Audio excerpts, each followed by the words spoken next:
There is a verse in the Bible that has confused people for centuries. A verse so strange that most pastors avoid explaining it completely. In Exodus, the Bible says, "And the Lord met Moses and sought to kill him." Think about how shocking that really is. Moses was chosen by God. Moses was the one leading the Israelites out of Egypt. Moses was the one receiving divine guidance. Yet suddenly, God wants him dead. Why? Most people are taught to read the Bible literally, as history, as physical events. But when you study the deeper symbolism hidden inside these stories, you realize the Bible is speaking about consciousness itself. The story of Moses is not simply about a man walking through the desert. It is about the human mind. Egypt represents bondage. Pharaoh represents the system controlling consciousness. The desert represents confusion and transformation. And Moses represents the awakening force inside every human being trying to escape mental slavery. The Bible says God sought to kill Moses at the inn. That detail matters. The inn symbolizes the crowded human mind.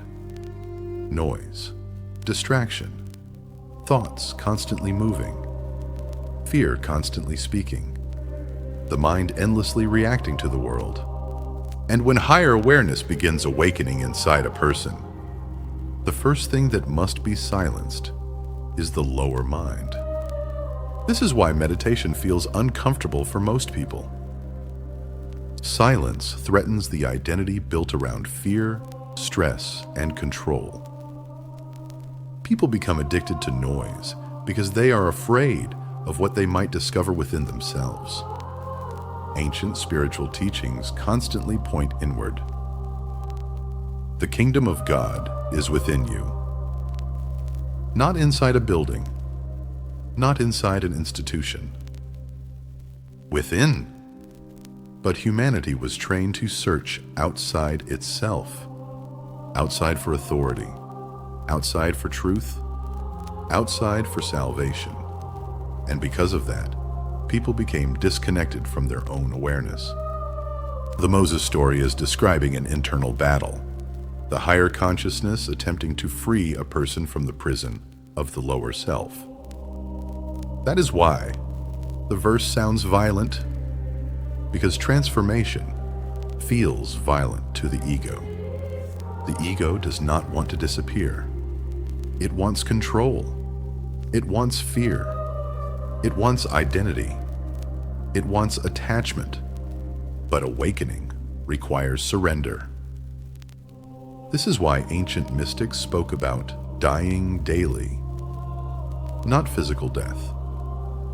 The death of illusion. The death of false identity. The death of the fearful mind. When the Bible says God sought to kill Moses, it is describing the destruction of the lower consciousness, preventing spiritual awakening. The Bible repeatedly hides these ideas behind symbols. Even Moses' staff turning into a serpent carries symbolic meaning. The rod represented control over the physical self. When Moses cast it down, it became a serpent. The serpent symbolized spiritual energy and transformation, the movement from lower awareness into higher awareness. And when Moses picked the rod back up, control returned again. The story is describing states of consciousness, not magic tricks.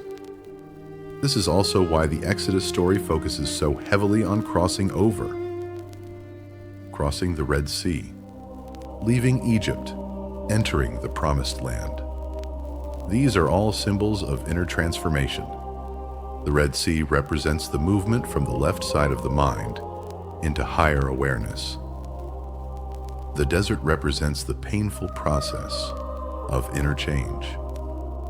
And the Promised Land represents awakened consciousness.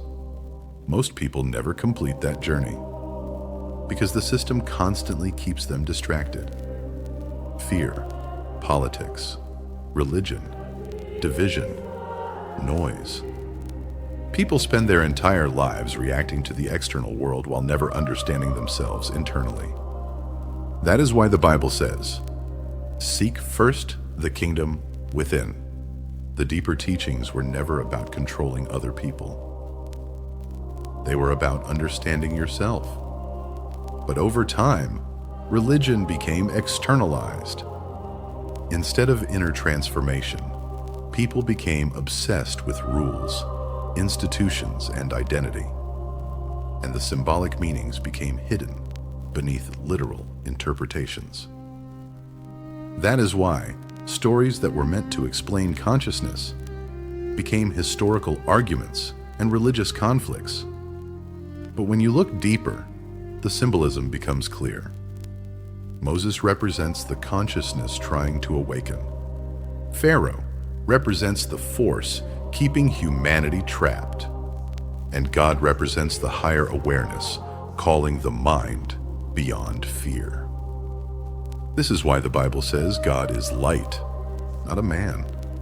Light, awareness, presence, the higher intelligence beyond the egoic mind. And when that higher awareness enters a person's life, the false self begins collapsing. That collapse feels terrifying because the mind mistakes awakening for death. People fear losing identity, losing certainty, losing control. But transformation always requires the destruction of the old self. You cannot become something greater while remaining attached to illusion. That is the real meaning behind this verse. God was not trying to kill Moses the man. The higher consciousness was attempting to destroy the lower consciousness within him. The fear, the noise, the attachment, the illusion. But the story goes even deeper, because the Exodus itself was never really about escaping a physical place. It was about escaping psychological slavery. Everything in the story is happening inside the human mind. The plagues represent suffering that pushes a person toward awakening. The desert represents confusion during transformation. The promised land represents higher consciousness. And the Red Sea represents the crossing from the lower mind into the higher mind. Ancient teachings constantly describe this inner crossing, a movement away from fear toward awareness, away from noise toward silence, away from illusion toward truth. That is why spiritual awakening feels so lonely at first, because you begin seeing through things most people never question. You begin noticing how society keeps people trapped in endless distraction, constant entertainment, constant fear, constant conflict, constant stimulation. People are taught what to think, but never taught how to understand themselves. And the moment someone begins questioning the system, they are mocked, labeled dangerous, labeled crazy, because a person who truly understands themselves becomes impossible to control. This is why silence is so powerful. Silence interrupts the programming. Silence forces you to face yourself, not the mask, not the personality, not the identity created by society. Your real self. And most people spend their entire lives running from that moment. That is why they fear being alone, why they fear meditation, why they fear stillness. Because deep down, they know something inside them is waiting to awaken. The Bible constantly points toward this hidden truth. But over time, the deeper meanings became buried beneath literal religion. Instead of transforming consciousness, Religion became focused on external authority, rules, punishment, fear, control, and the symbolic teachings were lost. People stopped looking inward. They started worshiping systems instead of understanding themselves. But the original message was always about awakening. That is why the Bible says, "Be still and know." Stillness was always the doorway, because when the mind finally becomes silent, something else emerges. Awareness, presence, a different kind of intelligence beyond thought. And this is why the story of Moses matters so much. It describes the battle happening inside every human being. The battle between the lower self and the higher self, between ego and awareness, between illusion and truth. And maybe that battle is happening inside you right now. Maybe you feel exhausted by modern life. Maybe you feel disconnected no matter how much distraction surrounds you.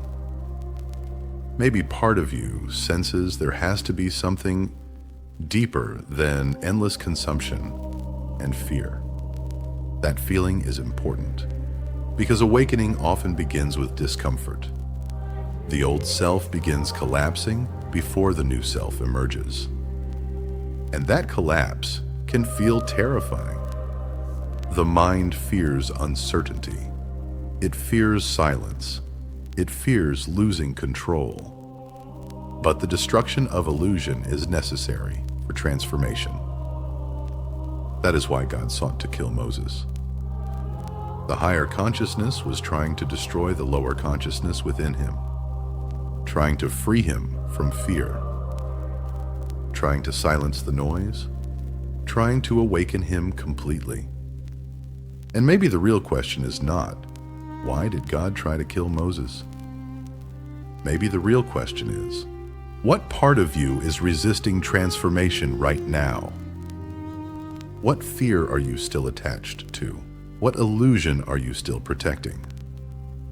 Because the moment you stop clinging to the false self, something greater begins to emerge. And once that process begins, your entire perception of reality changes forever. If this video opened your mind, subscribe, comment, awaken. If you made it to the end, and share this video with someone searching for deeper truth.